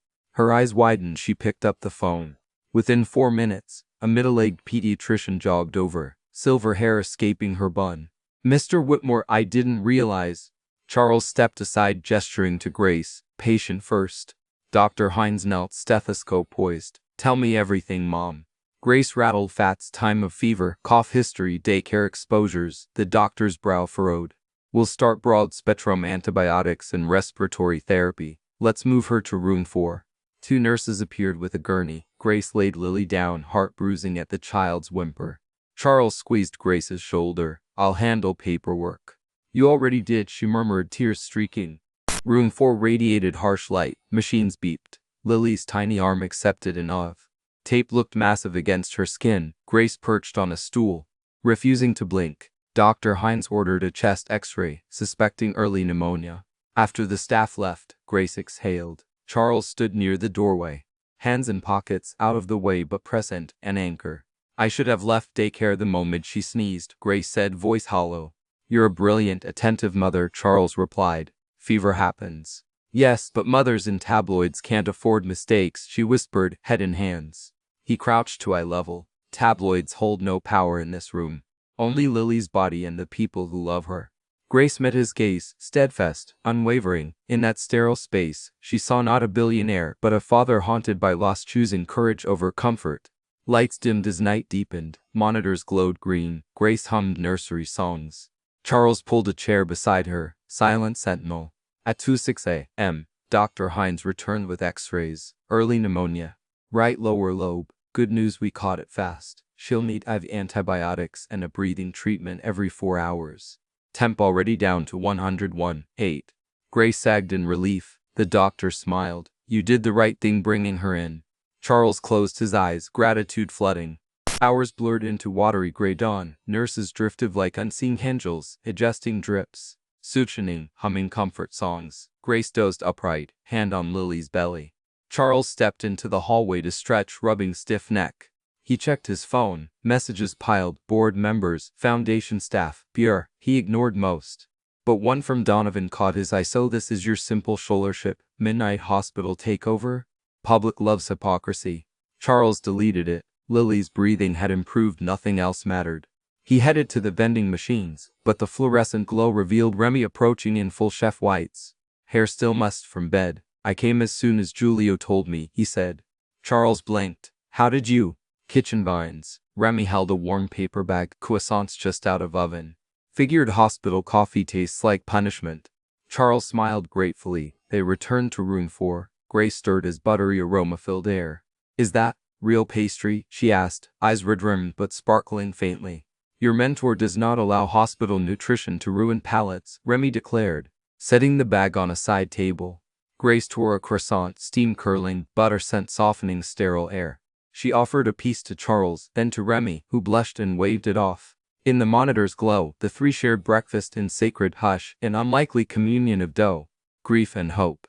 By late morning, Lily's fever hovered at 99. Dr. Hines predicted discharge in 48 hours if progress continued. Grace texted daycare, apologized. They replied with heart emojis and get well drawings from toddlers. Charles prepared to leave briefly for a board call. Grace caught his sleeve. Thank you doesn't cut it. He shook his head. You saved her by acting fast. I just opened a door. She swallowed. My fear last night, closing her, I understood a fraction of your pain with Margaret and Rose. I'm so sorry. He brushed a tear from her cheek. Pain teaches us doors too, the ones we must keep open for others. Their heads nearly touched. A nurse cleared her throat, passing with a syringe. They stepped apart, cheeks flushed. Outside room 4, the corridor buzzed, her slogans, intercom beeps, cafeteria carts squeaking. Charles spotted Thomas down the hall with a tote bag of Grace's essentials, phone charger, clean clothes, Lily's favorite plush narwhal. Thomas's granddaughter had chosen the items. Her empathy knew no hour. Unseen angels, Charles mused aloud. Thomas nodded. They never clock out. Evening settled. Rain had stopped. City lights shimmered through blinds. Lily slept. Cheeks pale but cool. Grace scrawled news feeds. No leaks, no paparazzi in corridors. She exhaled. Donovan's poison hadn't infiltrated this sanctuary. She typed a message to Charles, still at a boardroom downtown, sending a photo of Lily clutching the narwhal. Caption stable and dreaming of sword out. He replied with a heart emoji and a line, tell her the starter misses her giggles. Grace smiled for the first time in 20 hours. Midnight again. Grace stepped into the quiet hallway to stretch. A cleaning crew buffed floors. Fluorescent lights hummed lullabies. She paced toward the family lounge and froze. Donovan sat in a corner, camera cradled. Blood iced. Leave, she hissed. He raised palms. Freedom of press, public hospital. I'm merely documenting philanthropy's darker angles. Grace's fists clenched. My child is recovering. Have you no line? Donovan leaned forward. Tell your side, let me publish the truth. Billionaires Lost Drives secret charity Pepple love redemption arcs. She stared. Truth? You write insinuations. You want clicks. He shrugged. Clicks feed children too, mine. Grace's anger cooled into clarity. Then aim your lens at the real story. Underfunded hospitals. Mothers waiting 8 hours. My child got care because a rich man stepped in. That is failure, not fairy tale. Donovan hesitated, surprised. Grace continued, you want exclusive? Write about nurses who hold tough bags by hand when pumps break. About parents who choose Tylenol over rent. Leave my daughter out. He opened his mouth, closed it. Let me think on that. He muttered, standing. Do, Grace said, voice steel. And if you still seek scandal, know I bake bread that can break a camera. A ghost of a grin tugged his lips. He walked away. When Grace returned, she found a paper crane on Lily's side table, folded from blue surgical wrap. An orderly she'd spoken with earlier must have left it, on the crane's wing. A scrawled message, angels hide in plain sight. Grace placed the crane by Lily's pillow, brushed a kiss on her damp curls, and whispered, yes they do. She sat back, exhaustion pulling at bone and soul, yet buoyed by invisible hands. Thomas' caregiving. Remy's croissants, Charles's midnight sprint, a nurse's quiet hum. Even Donovan, perhaps, had felt the weight of truth for once. Behind the glass, city lights blurred, rain having washed the streets clean. Within room 4, machines beeped steady, each note a promise that the dawn would come again, carrying fresh dough to knead, new stories to season, and lawns, small but fair, ready to inhale the smell of warm bread and lemon blossoms. Grace closed her eyes, fingers entwined with Lily's tiny hand, and let herself rest. She dreamed of unseen angels gliding through hospital corridors, of wheat fields swaying under sunrise, and of a man with silver hair who refused to let grief have the last word. Outside, the starter bubbled in Charles's penthouse kitchen, alive and waiting. The afternoon Lily was discharged from St. Vincent's. Soft spring sunlight pooled across the linoleum like spilled cream. Grace carried her daughter down the corridor, grateful for every cool breath the child now took without wheeze. Behind them, monitors quieted, nurses waved, and Dr. Hines pressed a tiny envelope of discharge papers into Grace's hand as though it were a blessing. Charles and Thomas waited at the curb with the SUV doors open.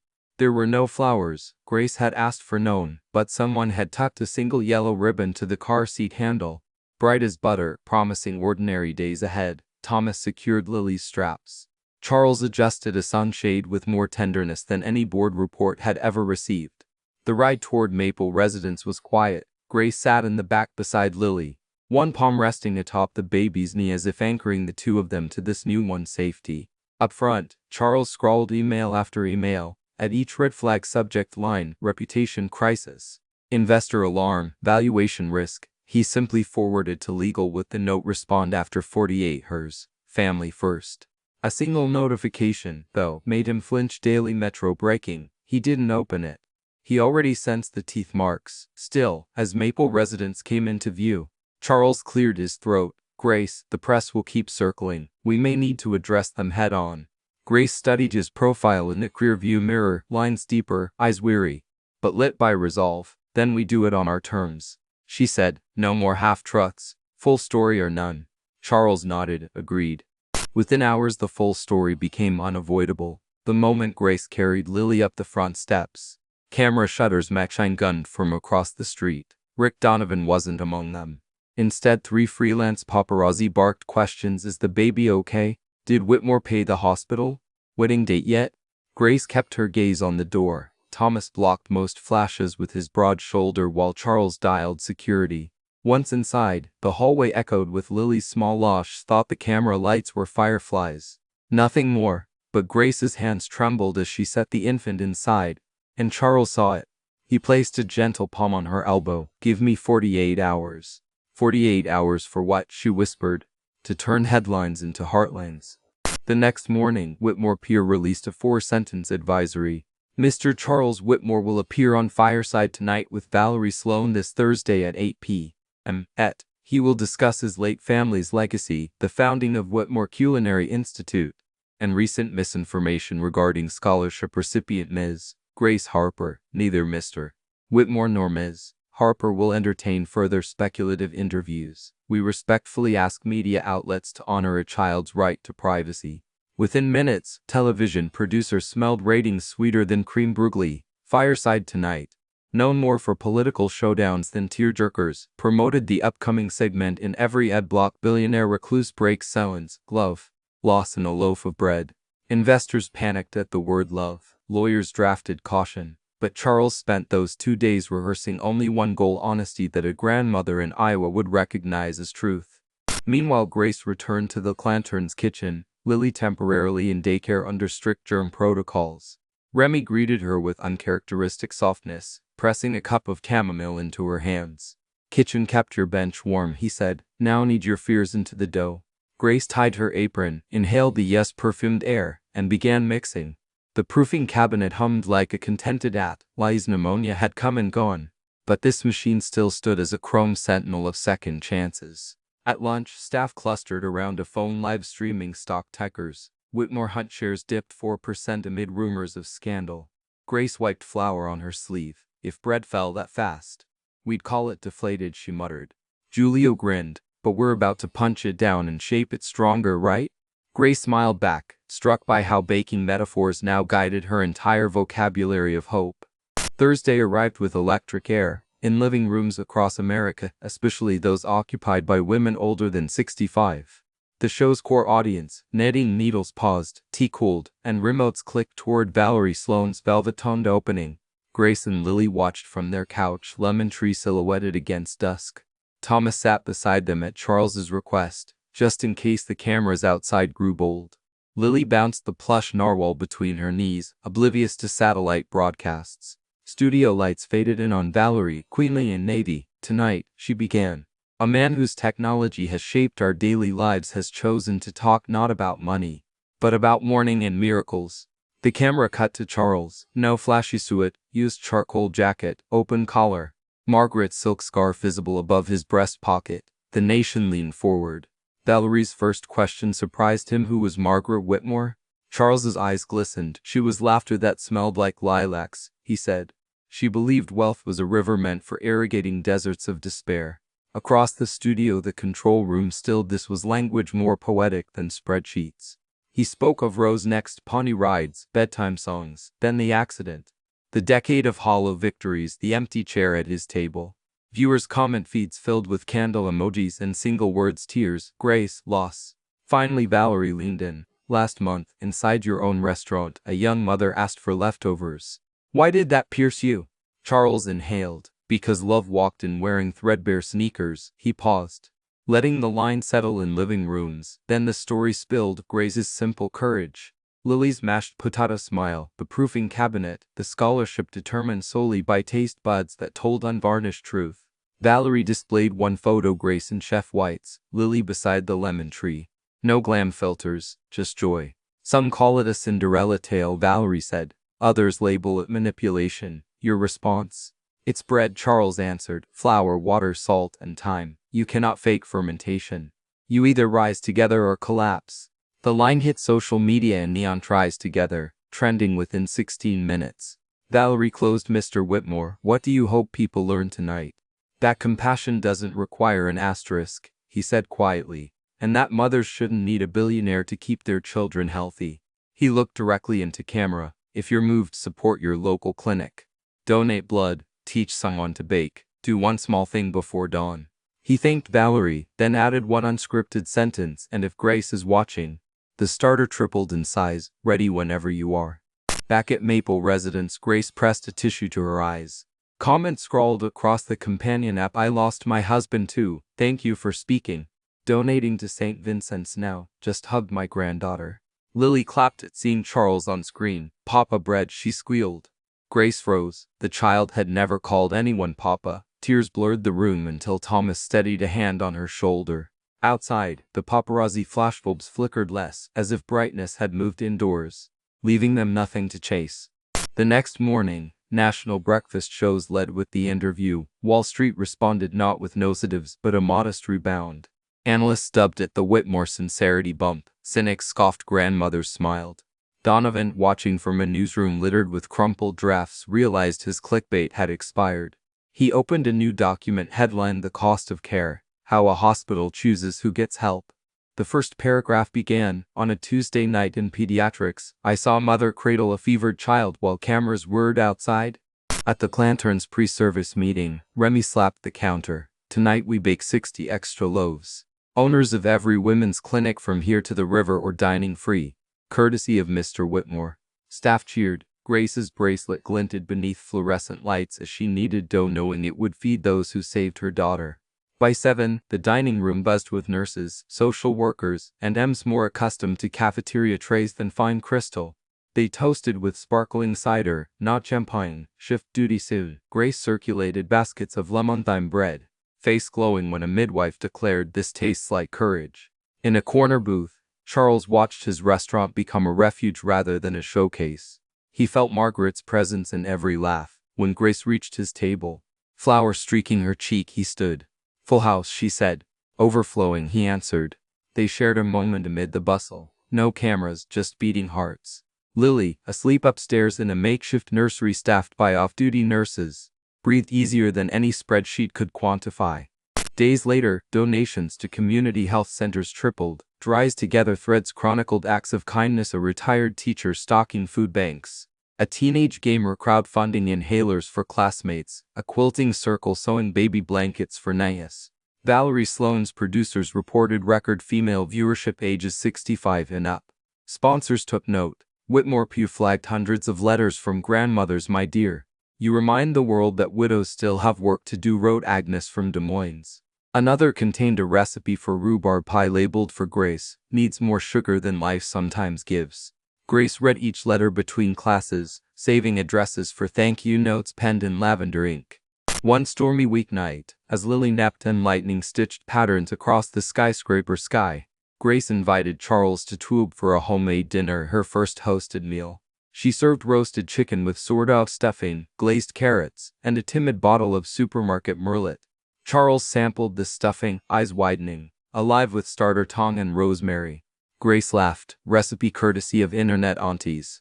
After Lily's bedtime, they lingered on the balcony among lemon leaves shimmering with rain. Streetlights hallowed their silhouettes. Grace turned serious. "Your interview changed things, but public heat can flare again. I don't want to be responsible for your company's roller coaster."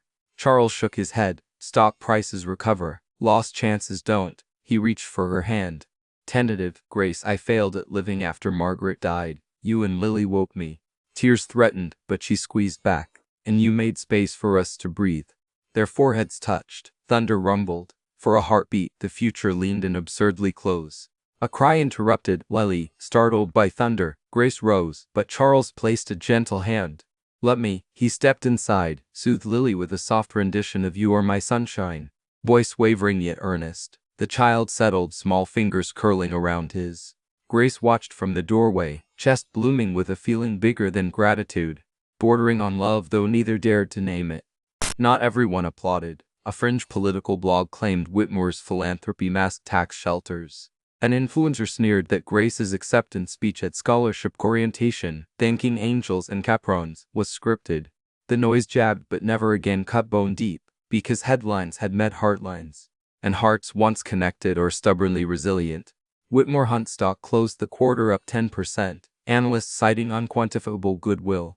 Charles forwarded the report to Grace with the subject dough-proofed nicely. She replied, "Wait until you taste the graduation tart."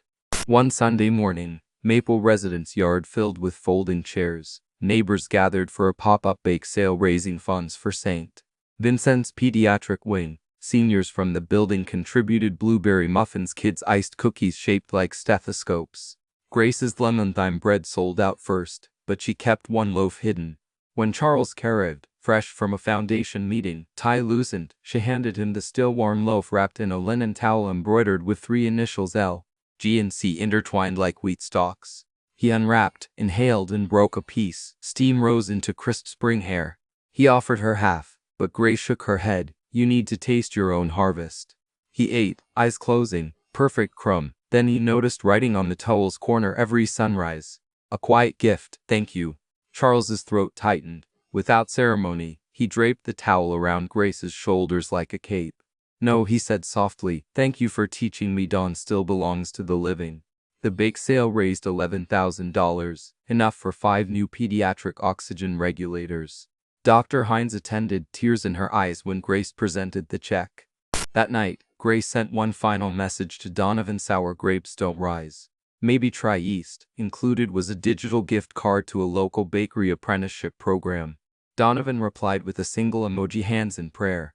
In an editorial weeks later, Valerie Sloan penned, "We turn pages faster than wisdom ripens." But every so often a story lingers, fragrant as bread cooling on a sill, reminding us that headlines fade while heartlines braid people together long after ink dries. Copies of the magazine sat in waiting rooms across the nation, dog-eared by grandmothers who clipped recipes from the back pages. One photo accompanied the piece: Charles and Grace in the lantern kitchen, both dusted with flour. Lily balanced on Charles's hip, reaching for a ball of dough. Underneath, the caption read, "Rising Together." And somewhere between the gloss of a national feature and the hush of a pre-dawn kitchen, 3 beating hearts understood that while the world may feast on spectacle, real nourishment, compassion baked into daily cats, never stops feeding those willing to taste. As Lily's laughter echoed through Maple residence and the proofing cabinet hummed its contented song, Grace whispered to the evening air, "Bread, love, and lemon trees, may they grow taller than any headline ever printed." In reply, the starter on Charles's countertop bubbled like a promise kept, ready for the next morning's dough and every heartline yet to be written. Spring tiptoed into the city the way a pianist eases into the first notes of a nocturne, soft, deliberate, steady. At Maple residence, sun pooled across the living room floor, illuminating the lemon tree Grace had nursed all winter. Tiny white blossoms dotted its branches, promising fruit no tabloid storm could sour. Lily pointed a chubby finger at the buds and squealed, "Flowers." Grace laughed, kissing the child's curls. The apartment smelled of dough rising for that evening's service. But the scent was pierced by something sharper: worry. A letter lay on the coffee table, its envelope hand addressed in the tidy cursive of a woman who had once braided Grace's hair before Sunday school. "Mom." Grace had opened it at dawn, heart bruising with each line. The words were brief but trembled with weight. "If there is still room in your life, we would like to meet our granddaughter. We have a porch that creaks when robins land on it. There's space for forgiveness if you'll share it." No dramatic apology, no self-justifying paragraphs, just an invitation. Yet the paper felt heavier than steel. Grace read it again, pulse fluttering. Her parents had cut ties 2 years ago when she refused to name Lily's father. "Choices have consequences," her father had said, voice chilled by pride. She'd left that night carrying nothing but a suitcase and a 7-week-old life inside her. Now they wanted a visit. After all this time, after tabloids, after hospitals. Grace paced the kitchen, wiping non-existent flour from her hands. Could she risk cracking the fragile calm she'd built? Would exposing Lily to their regret reopen wounds that bread and lemon trees had only just begun to heal? She lifted her phone, thumb hovering over Charles's contact, then stopped. This decision had to be hers. At the Ivory Lantern, early prep hummed. Remy barked orders as steam spiraled from stockpots. Grace slipped behind her bench. Julio grinned. "You look like you're needing air today." She forced a smile. "Family matters."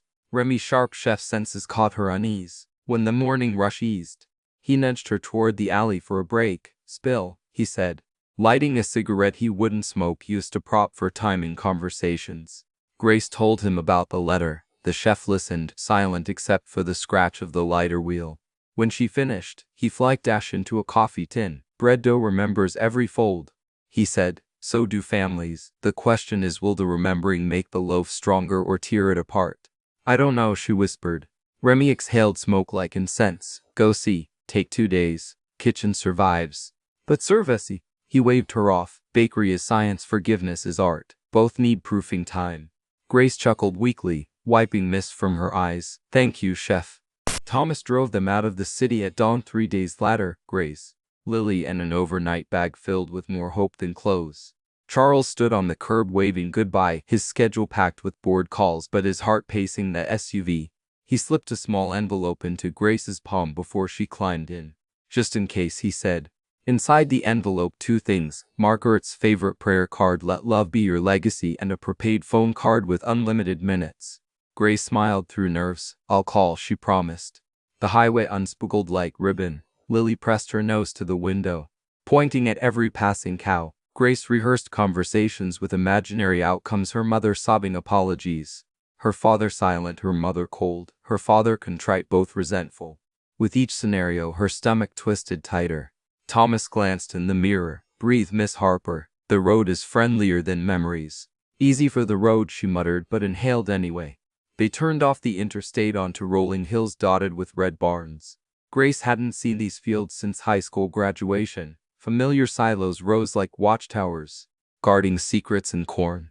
At the edge of a gravel lane, a mailbox still bore chipped paint Harper in shaky block letters her father had carved. Beside it, a pink ribbon fluttered, new deliberate. Thomas stopped at the head of the driveway. I'll wait at the motel in town. Call anytime. Grace unlipped Lily. Her legs wobbled as they approached the porch. The house looked smaller than memory, siding in need of paint. But the porch swing, the one her father built, still rocked in light wind. The screen door creaked open. Her mother stepped out, hair streaked more gray than Grace remembered. Eyes wide and wet, she pressed a hand to her mouth. Gracie. Emotion punched Grace's gut. She managed a tremulous high moan. Behind her mother appeared her father, shoulders stooped. He held a bouquet of wild daisies, Grace's childhood favorite. The sight broke something fragile and her tears spilled. For a heartbeat no one moved. Then Lily, sensing tension, reached her arms toward the strangers and chirped, "Hug."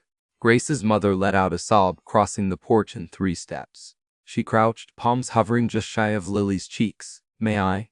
Grace swallowed. "She's your granddaughter." Her mother gathered Lily gently as if lifting a rare bird. Lily giggled, poking the woman's glasses. "Nana," she guessed. "Yes," her mother whispered, voice cracking. "If you'll have me." Grace's father cleared his throat. He faltered, eyes on the gravel. "I made coffee." Grace nodded, throat thick. They entered the living room. Nothing much had changed. Crotcheted blankets on the sofa. A faded print of the Last Supper above the mantel. Yet time had rearranged the energy instead of rigid order. A softness lingered, as if the walls themselves awaited absolution. Her mother handed Lily a wooden spoon from a canister. "Matches the one your mom used to bang on pots," she said, smiling at Grace through tears. Grace sat on the edge of the sofa. Her father set coffee cups on coasters shaped like maple leaves, souvenirs from a long-ago trip they'd taken as a family. Steam curled between them like a veil. Silence. Then her father spoke, voice low. "We were wrong." 2 words plain as salt. Grace's pulse roared in her ears. She gripped the cup. "We let fear pretend to be righteousness," he continued, staring at his hands. "Fear of gossip, fear of burden. We forgot love and duty are the same." Her mother wiped cheeks. "We followed the wrong voices, Gracie, the church ladies. The neighbors, none of them rocked alongside us at 3 a.m. when we realized what we'd done." Grace found her voice. "Why right now?" Her mother inhaled. "Because we saw you on that show." She looked embarrassed. "We watched Valerie Sloan every Thursday. Your grandmother loved her. There you were, in a photo, cooking, laughing. We realized the girl on screen had become a woman we didn't know." Her father added, "And the man who spoke about you, he reminded us forgiveness is harvest, not handout." Grace's eyes blurred. She thought of Charles that night, voice steady, telling America compassion carried no asterisk. Lily broke the tension by banging the spoon on the coffee table. "Bread," she declared. Everyone logged, soft, shaky. Grace's mother fetched oatmeal cookies. Lily crunched happily, crumbs dotting her sweater. Conversation resumed in gentle tides. Grace recounted the scholarship, the bread station, Lily's pneumonia. Her parents listened, faces running the gamut of pride, guilt, fear. When she mentioned Charles funding the proofing cabinet, her father set down his mug. "A good man," he said, no sarcasm, just acknowledgement. Afternoon light shifted, painting the room amber. At one point Grace's mother disappeared and returned with a battered photo album. "We saved every picture," she said, spreading pages. Ultrasound printouts Grace mailed before the fallout. Photos from Grace's childhood, pigtails on the porch swing, science fair ribbon. Grace's chest tightened as Lily climbed onto her lap, tiny finger pointing at baby photo. "Grace, Mama." They spent hours turning pages. Each click of plastic sleeve sealed another rip in their story. As dusk colored the window, her mother asked quietly, "Will you stay for dinner?" Grace hesitated. "I have a shift tomorrow night." "We could wake early," her father offered. "I'll toast bread on the griddle like old times." Grace nodded, swept by a wave of unexpected warmth. "Okay." Later, on the porch, fireflies blinked amid tall grass. Grace stood alone, cradling a cup of chamomile. The swing creaked beside her. She turned. Her father sat, profile etched by porch light. "I was cruel," he said, voice ragged. "I let shame wear God's face. You needed protection and I locked the door." Grace's throat ached. "I needed you to believe in me, to believe Lily was a blessing, not a mistake." He nodded, tears sliding into his beard. "Can you ever trust me again?" Grace watched a firefly land on the railing. "Trust is bread. Dad, it takes time to rise. Tonight we mix the dough. We'll see what morning brings." He exhaled a shaky laugh. Your metaphors improved. She smiled. Occupational hazard. He reached into his pocket, pulled out a tiny wooden cross, her grandfather's keepsake. I carried this the night you left, hoping it would bring you back. I'd like Lily to have it when you think she's ready. Grace accepted the cross, warmth seeping into her palm. Thank you. They rocked in silence as crickets performed twilight hymns. Inside, Lily slept in Grace's childhood room, clutching a stuffed rabbit her grandmother had sewn during her lunch breaks at the library. Grace's mother tucked a quilt over her. The room smelled of cedar and talcum powder, layers of memory. Grace leaned against the doorway. You kept the nursery wallpaper. Her mother traced the faded moons and stars, thought maybe someday. Tears shimmered again. I should have chased you down the driveway that night. Maybe we both needed distance to grow, Grace said softly. They walked to the kitchen. Her mother opened a tin revealing index cards. Recipes, she explained. Every family favorite. She handed the stack to Grace. Yours now. Grace thumbed through capellinum on bread, Sunday pot roast, Nana's lemon bars. I'll honor them, she whispered. Her mother squeezed her hand. And we'll honor you. In the dawn's hush, Grace found her father at the stove sizzling bread and butter, poor man's French toast. Their old Saturday ritual. He'd woken at 5, eager. He hummed a hymn slightly off-key. Grace joined him, flipping slices, inhaling nostalgia. Lily toddled in, hair wild. Papa toast?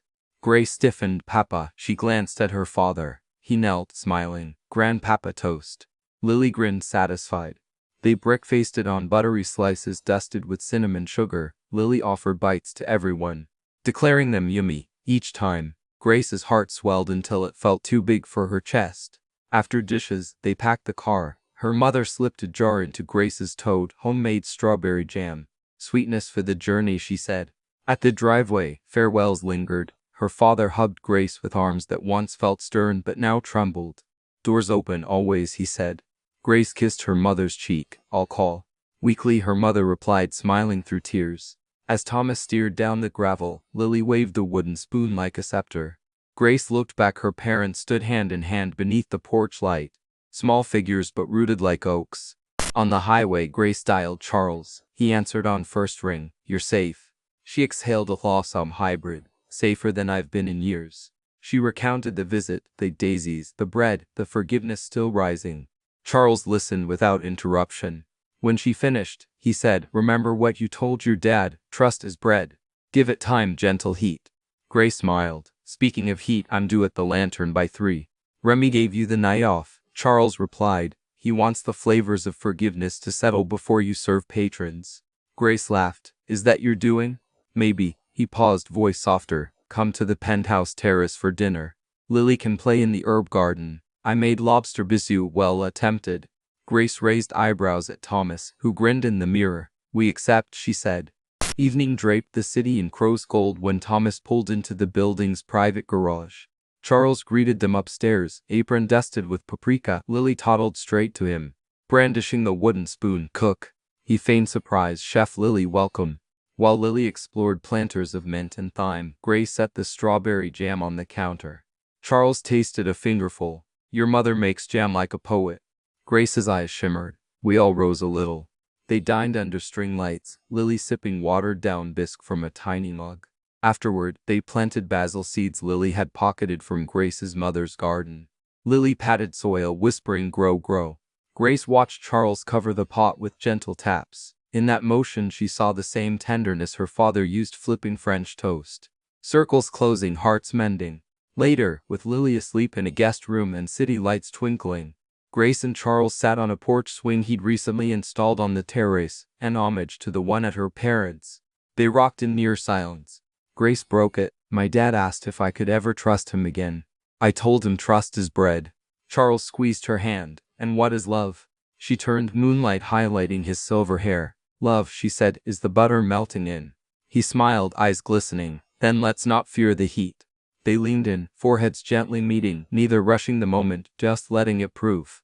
Far below, traffic hummed like distant surf. Above, stars pricked the velvet sky. And between those vast measures of distance, on a simple wooden swing, two souls, one fractured by grief and rejection, found balance. Grace thought of her parents kissing Lily goodbye, of daisies in glass jars, of the letter that had weighed like steel but unfolded into wings. She rested her head on Charles's shoulder. "Thank you," she whispered, not just to him, but to every unseen hand that had guided wooden spoons, folded dough, tied yellow ribbons, and reminded fear that it was never the final flavor. The porch swing creaked, a lullaby of furtiveness, and kept swinging long after words grew unnecessary. Morning sunlight spilled across the terrace of the Whitmore penthouse, gilding every basil leaf Lily had planted 3 weeks earlier. The tiny shoot stood straight, as if saluting the day. Charles knelt beside the planter, coffee steaming in his free hand. "Look, Lily," he whispered, "your seeds kept their promise." Lily, barefoot in penguin pajamas, clapped. "Grow tall," she commanded. The basil seemed willing. Grace stepped outside carrying 2 plates of sourdough French toast, her father's recipe, modernized with lemon zest and a drizzle of her mother's strawberry jam. The scent lifted through the garden, mixing with the basil's sharp green. She offered 1 plate to Charles, then sat cross-legged on a chaise, watching the man and the toddler study seedlings as though they were constellations. If someone had predicted 1 year ago that a widow tech titan, a single mother once turned away by her own parents, and a giggling toddler would share breakfast 8 stories above the city, she would have laughed. Yet here they were, 3 souls stitched together by soup, dough, and second chances. "You 2 ready for a field trip?" Grace asked. Lily squealed. Charles arched an eyebrow. "Where to?" "Downstairs," Grace replied, eyes dancing. "The Lantern, private dining room. Chef says the pastry team needs taste testers. Lemon tarts at 10. Charles pretended to ponder. Sacrifices must be made. At 9:55 they slipped through the Lantern's side entrance. Staff smiled and waved, no longer starstruck, just fond. Remy awaited in the pastry kitchen, arms crossed. "My apprentices believe their custard cannot be improved," he announced. "We shall see." He presented 3 miniature tarts, buttery shells filled with silk-smooth lemon curd and topped with clouds of torched meringues. Lily dove face first into hers, emerging with a sticky mustache. Charles tasted, closed his eyes. Tart enough to brighten, sweet enough to soothe.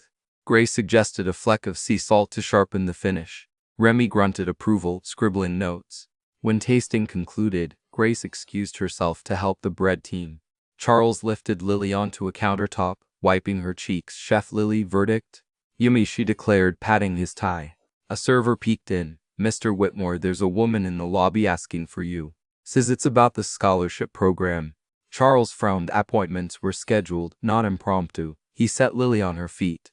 "Run to Mama, little crumb. I'll be right back." In the lobby he found Valerie Sloan, the talk show host, dressed in casual linen instead of studio polish. "Valerie," he greeted, surprised. "Forgive the ambush," she said. "I was in town and wanted to deliver something personally." She handed him a slim binder.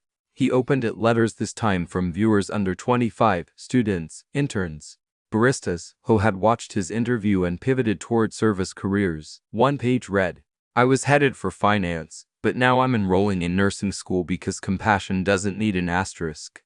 Valerie smiled. "We thought you'd like to see the seeds you scattered." Charles swallowed past a lump. "Thank you." She squeezed his arm. "One more thing, tomorrow we air an update. We'd love footage of Ms. Harper at her craft, pure unscripted." Charles nodded slowly. "I'll ask her. No pressure." "Pressure?" Valerie chuckled. "She proofs dough for a living." Grace agreed. If cameras stayed unobtrusive and Lily's face remained blurred, Valerie's crew set up in the bread room the next morning.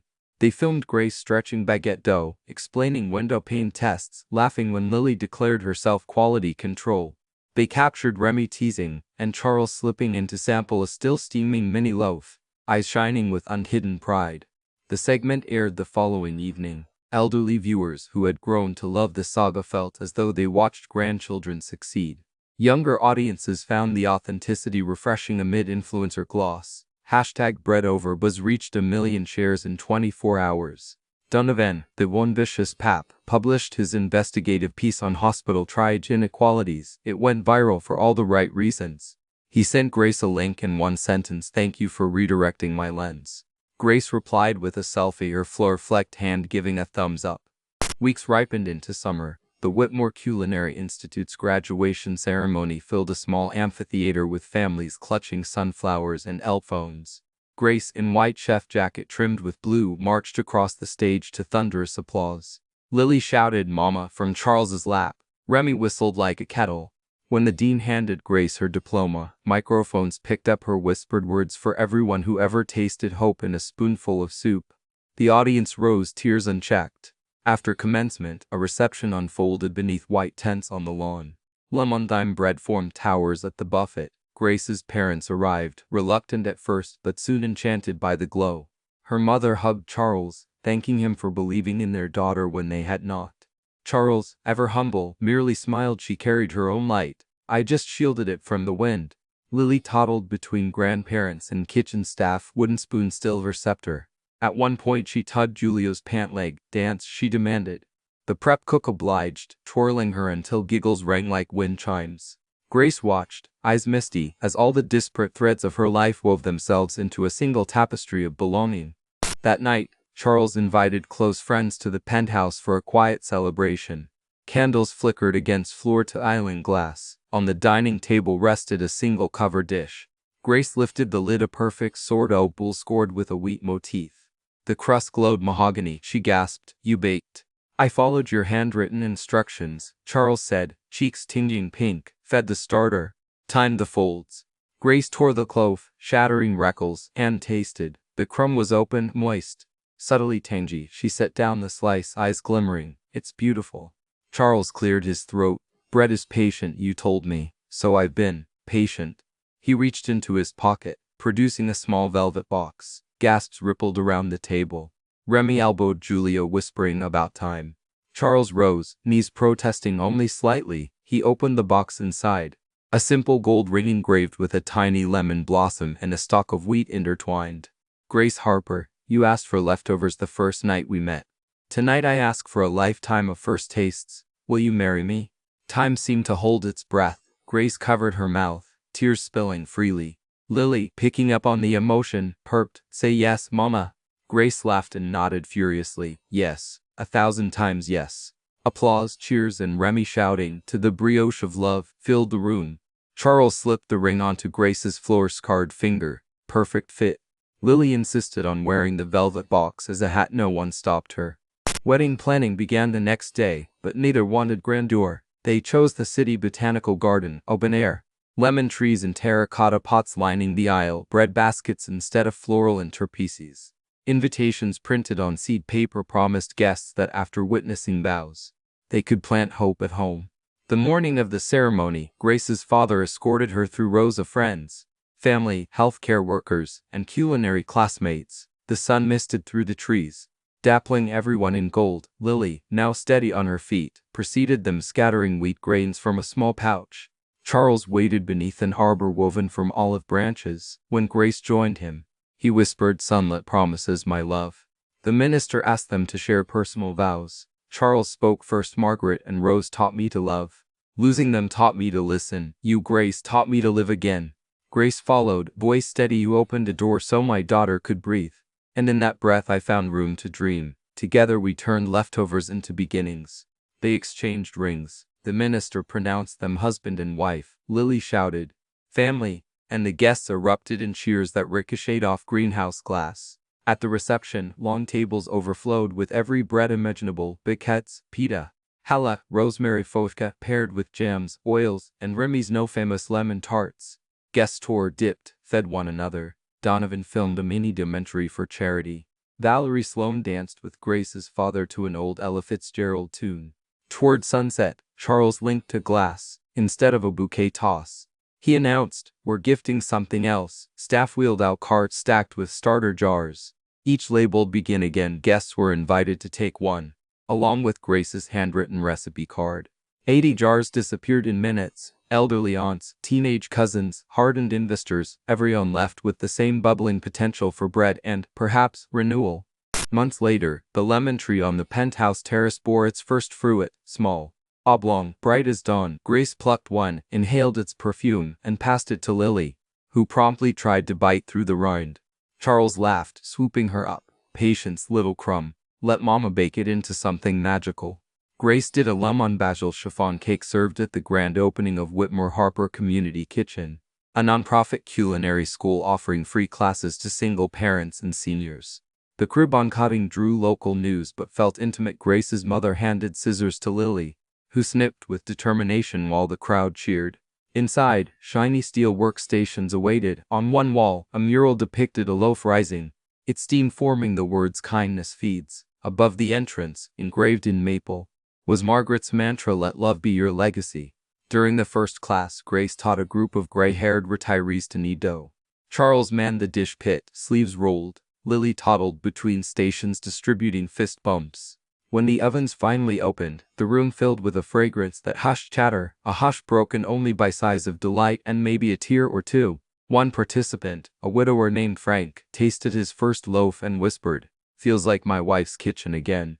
Grace's eyes brimmed. She glanced at Charles, who nodded as if to say, "This is exactly what all the noise was for."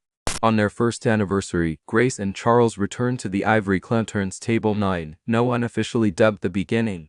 No entourage, no cameras, just two people who knew the real cost of miracles. They ordered the clementine bread that started it all and split a bowl of carrot bisque. Finished at last with the perfect squeeze of lemon and a whisper of smoked paprika. After dessert, Emily's strawberry jam over French vanilla ice cream, they sat in quiet gratitude, observing other diners, a young couple laughing, an elderly man raising a toast to absent friends. Life messy and beautiful unfolding line by line. Grace reached across the table. "Remember when this chair felt haunted?" Charles twined his fingers with hers. "Now it feels home." She smiled. "To sunlit promises." He lifted his water glass, linking hers, "and to every dawn that lets us keep them."